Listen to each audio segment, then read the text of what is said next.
Hi, this is Mary Kay with Ask the Expert at Backbone Valley Nursery in Marble Falls, Texas.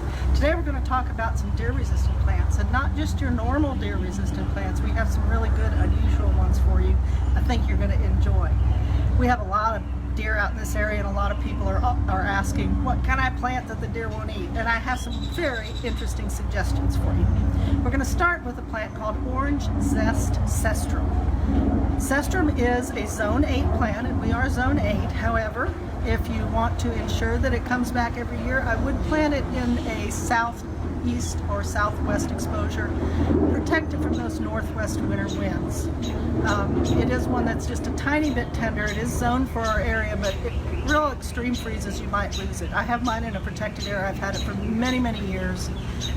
If they don't get bit back by the cold, they can get, well, mine's been 8 by 8 feet tall, maybe 10 feet wide, and it blooms all summer long. It is a wonderful plant.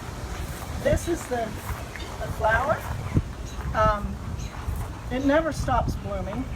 When I first discovered this plant and trialed it in my yard to see if it was deer resistant, the first thing I do is I smell the leaves.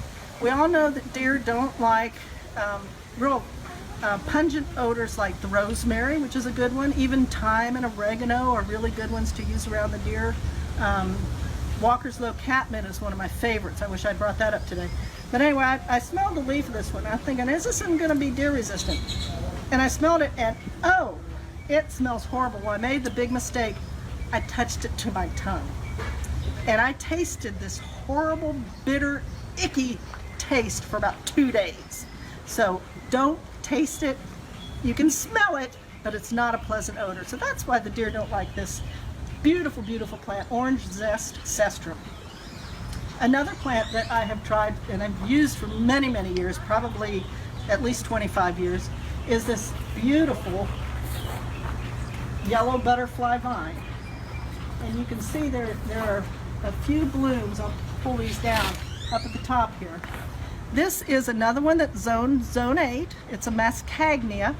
However, it does get hit back by the cold in a real severe winter. So again, if you can put it on the south side of a fence or the south side of your house, it's going to be evergreen longer.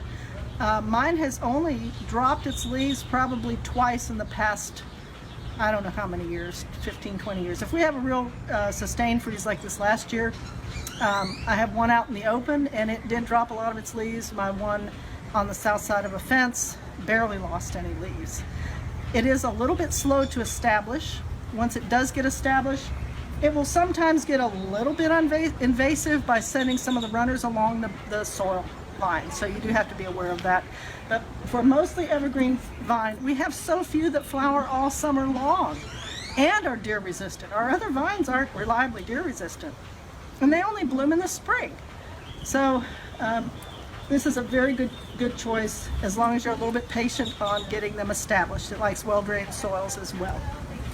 Another not very well-known plant, but it's kind of an old-fashioned one. It used to be used in the older neighborhoods. This is a wall germander. It's a Tucrim camedris. It doesn't get very tall, and they call it wall germander because you can, if you've ever seen these formal knot gardens, you can use this like you would a boxwood. You can box it off. But it has a pretty pinkish flower. It will take part shade. It's a wonderful little border plant, and not very many people know about this one. It's a very deer-resistant plant that is evergreen and has little flowers once a year. I like to use this a lot. Another germander, which doesn't really look like a germander, is this creeping germander. This nursery calls it Mediterranean carpet. It has some pretty kind of rosy burgundy blooms. It has a pleasant odor.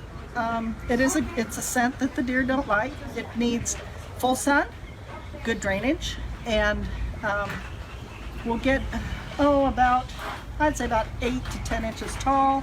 Forms a nice mound up to 2 feet in diameter, and it's mostly evergreen as well. Severe winters might take a toll on it, but for the most part it's an excellent one to grow in this area, and very hard to come by, but we usually have it. So come see us for this one. Another nice ground cover for full sun that is very deer resistant is a woolly stomodia. Now why they call it woolly stomodia, well, it has woolly leaves. Another thing that we've noticed is that deer don't like fuzzy leaves. It just doesn't taste good to them. I guess the texture is not good. And this is another one that they will leave alone. It is for full sun, good drainage, and it will really travel. So put it somewhere that you really need to cover a lot of area. It has tiny little lavender flowers coming on in the summer, off and on. In the winter, it may die back and you may have to just kind of cut it off and pull it back, but boy, it returns very, very fast. It's good for hanging over walls as well. So this pretty gray-green plant with the woolly leaves is a very good deer-resistant plant for full sun and good drainage, and is drought-resistant. Another deer-resistant plant with somewhat fuzzy leaves is this Jerusalem sage. It's not a sage. The name of it is Phlomis fruticosa. It has, I wish I had some in bloom because they have the most unusual yellow blooms that come up, and they send little flowers out in a little corona kind of around the stem. This plant can get 3 to 4 feet tall and wide, so give it room. Well-drained soil, full sun.